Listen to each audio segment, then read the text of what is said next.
누가복음 24장에 기록된 엠마오로 가는 두 제자의 얘기는 제가 부활절에 이미 설교를 했습니다. 다시 말씀 전부 다 드리지는 않겠습니다. 24장에서 몇 가지를 우리 한번 살펴보면서 기도의 제목으로 삼고자 하겠습니다.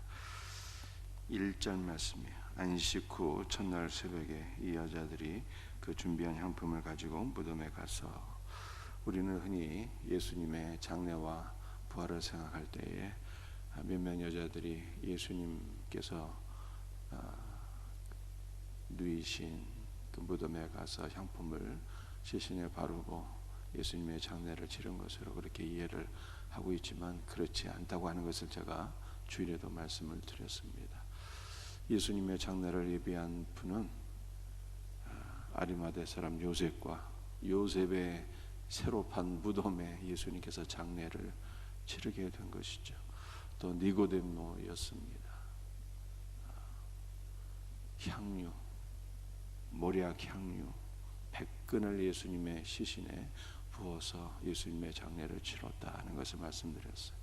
오늘 누가복음 24장 1절에 보게 되면 몇몇 여인들도 향품을 가지고 갔으나 그곳에는 이미 예수님이 없으셨어요. 왜냐하면 죽으신 예수님께서 3일 만에 부활하셨다라고 하는 것을 성경이 말씀하고 있습니다. 그러므로 여인들은 예수님의 장례를 치른 것이 아니라 예수님의 장례를 치른 분은 정확히 두 분이었는데 아리마다 사람 요셉과 니고데모였다라고 성경이 우리에게 말씀하고 있습니다. 예수님의 장례를 치르기 위해서 몇몇 여인들이 갔지만 예수님은 이미 부활하셨고요. 이 부활하신 예수님에 관한 것을 사도들에게 증거했으나 사도들이 믿지를 못했습니다. 11절입니다. 사도들은 그들의 말이 허탄한 듯이 들려 믿지 아니하나. 예수님의 제자들조차도 믿지 않았어요. 그런데 이 제자들이 나중에 다 어떻게 됐습니까? 다 복음을 위해서 순교했어요. 사도 요한만 제외하고. 사도 요한은 역시 복음을 위해서 고난을 받아서 밤모섬에 유배되었지만 그는 가장 오래 산 제자가 되었습니다. 순교가 아니라, 물론 복음을 위해서 유배되었고 고난받았지만 그가 수명이 다하여서 천국에 간 것으로 우리가 이해할 수 있습니다. 나머지 모든 제자들은 다 순교했어요. 이것은 우리에게 무엇을 보여주고 있습니까? 예수 그리스도의 부활을 믿지 못한 자들이 나중에 그리스도의 부활을 증거하면서 순교했다라고 하는 것은 바로 제자들이 부활하신 예수 그리스도를 만나고 난 이후에 예수님의 부활을 확신했기 때문에 순교하게 된 거예요. 그러므로 예수님의 부활은 역사적인 사실이다라고 하는 것을 성경이 우리에게 말씀하고 있는 것입니다. 예수님의 부활은 사실이에요. 그걸 어떻게 알 수가 있습니까? 제자들을 통해서, 또 우리를 통해서. 우리 예수님 우리 안에 살아계시잖아요. 이것을 믿는 것이 크리스찬이에요. 여러분도 오늘도 우리가 주 예수의 이름을 부르며 기도할 때 주님께서 내 안에 살아계시고 은혜 주시고 생명 주시고 나와 동행하시고 나를 붙잡아 주시고 나와 함께 하시는 이 은혜를 우리가 날마다 누리게 되는 것 아닙니까? 이 믿음으로 살 수 있는 우리 복된 성도들 되시기를 주의 이름으로 축복합니다. 부활하신 예수님께서 우리 안에 살아계시기 때문에, 나와 함께 하시기 때문에 오늘 우리도 제자들처럼 죽으시고 부활하신 예수 그리스도를 담대히 증거할 수 있는 거예요. 날마다 우리가 우리를 위해서 죽으시고 우리를 위해서 부활하시고 지금 내 안에 살아계신 예수 그리스도를 담대히 증거하며 살 수 있는 복된 성도들 될 수 있기를 주 예수의 이름으로 축복합니다. 여러분들 엠마오로 가는 두 제자 얘기는 제가 이미 다 했기 때문에 다시 다 하지 않겠습니다. 한두 가지만 살펴보겠어요. 여러분들 엠마오로 가는 두 제자, 엠마오는 온천이라고 하는 이름이에요. 엠마오의 뜻이. 그런데 이들은 다 누구의 후손들이었는가 하면은 함맛이라고 하는 분의 후손이었어요. 함맛은 온천이라는 뜻이에요. 그래서 함맛과 엠마오가 같은 뜻이에요. 온천을 히브리어로 하면 함맛, 헬라어로 하면 엠마오 이렇게 되는 거예요. 함맛의 후손이었어요. 그런데 이 함맛의 후손은 다 성경을 연구하는 학자들, 서기관들이었어요. 그런데 이 구약의 서기관들은, 신약의 서기관들은 예수 그리스도를 알지 못해 성경 전문가들이었는데 율법에 해라 하지 말라라고 하는 표면적인 의미만 알고 있을 뿐 영안이 닫혀져서 성경이 정말 증언하고 있는 예수님을 알지 못한 거예요. 그런데 놀랍게도 엠마오로 향하는, 자신의 고향으로 향하는 함맛이라고 하는 분들의 후손, 서기관의 후손들, 이 엠마오로 향하는 두 제자는요, 부활하신 예수님 만나서,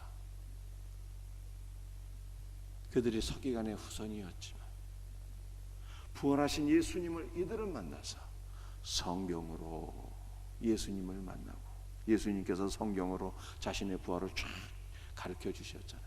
말씀 안에서 예수님의 부활을 확신하고, 그리고 말씀으로 예수님의 부활을 증거하는 천국의 서기관이 되었어요.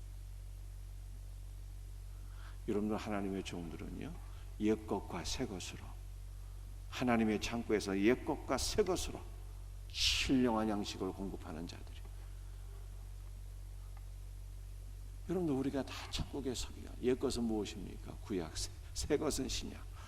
옛것과 새것을 신구약 성경 말씀, 하나님의 국관에서 자유롭게 옛것과 새것을 꺼내서 공급을 해야 되는데, 무엇을 공급해야 돼요? 죽으시고 부활하신 예수 그리스도로 공급하는 자가 되야죠. 할렐루야. 사랑하는 성도들이요, 우리 모든 성도들이 하나님의 말씀에 익숙한 천국의 서기관들이 되어서 하나님의 말씀으로 부활하신 예수 그리스도를 증언할 수 있는 복된 신령한 천국의 서기관들이 될 수 있기를 주 예수의 이름으로 축복합니다. 그러나 우리가 어떻게 해야 돼요? 말씀을 잘 알아야 돼요. 그래서 오늘도 우리 찬송 부른 대로 하나님의 말씀을 잘 배워서 하나님의 말씀으로 옛것과 새것으로 그리스도를 증언하고 부활하신 그리스도를 널리 선포할 수 있는 우리 복된 성도들이 다 될 수 있기를 주의 이름으로 축복합니다. 그런데 이 두 서기관의 궁극적인 운명이 무엇인가를 우리 다시 한번 더 기억했으면 좋겠어요. 52절, 그들이 그에게 경배하고 부활하신 예수님께 경배하고 큰 기쁨으로 예루살렘에 돌아가. 여러분들이 함맛이라고 하는 분의 후손이 야베스라고 하는 것도 제가 말씀드렸죠. 야베스가 나로 하여금 근심이 없게 없어서 슬픔이 없게 없어서 기도했는데 그 기도가 이 엠마오의 두 제자 야베스의 후손을 통해서 온전히 성취가 되었어요. 부활하신 예수님을 만나고 큰 기쁨으로 예루살렘에 들어갔대요. 그런데 큰 기쁨으로 예루살렘으로 돌아갔다는 이 말씀이 성도의 궁극적인 운명을 보여주고 있는 거예요. 큰 기쁨으로 예루살렘으로 돌아가는 거예요. 땅에 있는 예루살렘이 아니라 하늘에 있는 예루살렘으로 돌아가는 것. 이것이 저와 여러분의 궁극적인 사명이요, 목적이 되는 거예요. 운명이 되는 거예요. 우리들의 궁극적인 운명. 그것은 하늘의 예루살렘으로 돌아가는 거예요. 어떤 분이, 전도 많이 하는 분이 글을 썼는데 뭐라고 글을 썼는가 하면은 여러분들 옛날에 무디라는 분이 참 복음을 많이 증거했거든요. 근데 그분도 전도를 많이 하는 분이었는데 내가 이렇게 전도를 많이 하고 있으니까 나는 천국에 가면 무디 목사님의 옆집쯤에 살았으면 좋겠습니다. 이런 글을 썼어. 여러분들, 천국은 어떤 곳일까요? 천국은 어떤 눈에 보이는 건물을 뜻하는 것이 아니에요. 천국은 우리 예수님이 천국이라니까요. 우리는 다 누구에게로 돌아가는 거예요?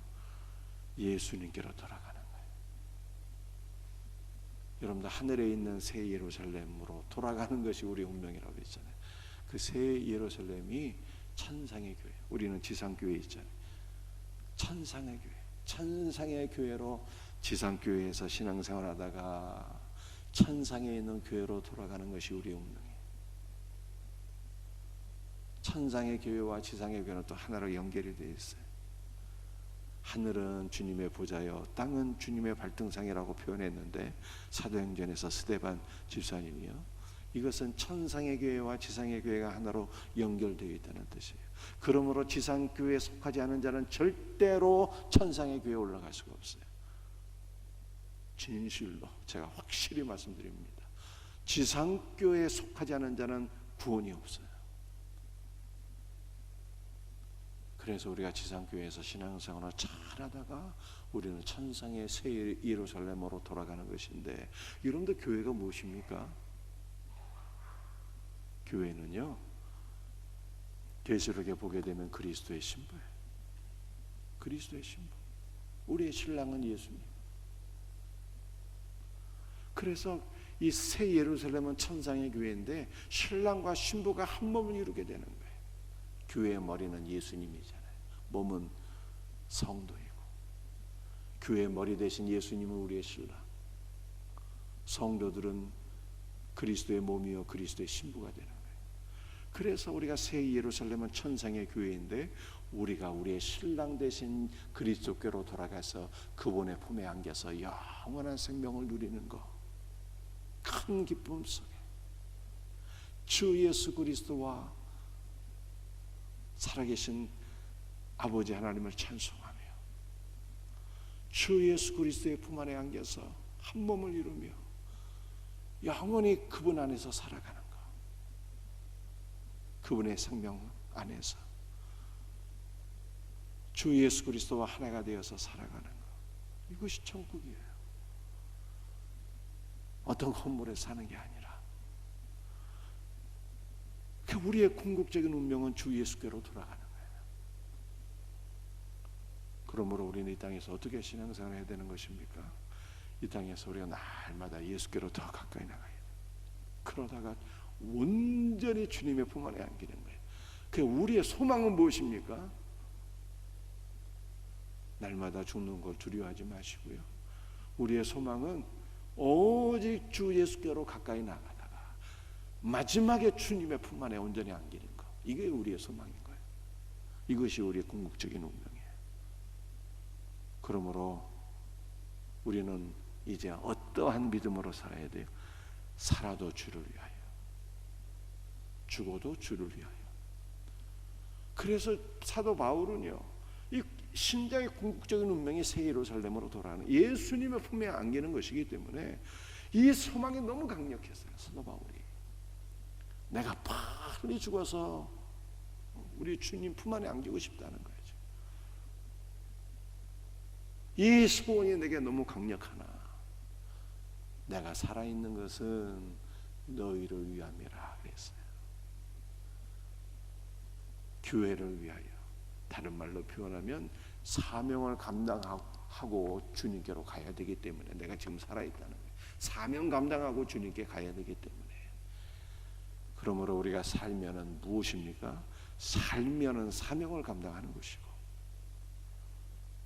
그리고 우리의 궁극적인 마지막 소원은 뭐예요? 주님께로 돌아가는 거예요. 이 땅이 우리의 소망이 아니고 이 믿음으로 사십시다.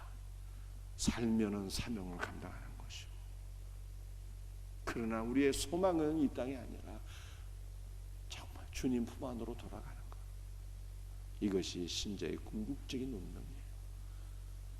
이것을 소망하며 날마다 사명을 감당하며 날마다 주 예수께로 더 가까이 나가며, 그리고 마지막에 주님이 오라 하실 때 큰 기쁨으로 주님께로 돌아가서 주님의 품 안에 안길 수 있는 우리 복된 성도들 다 될 수 있기를 주 예수의 이름으로 축복합니다.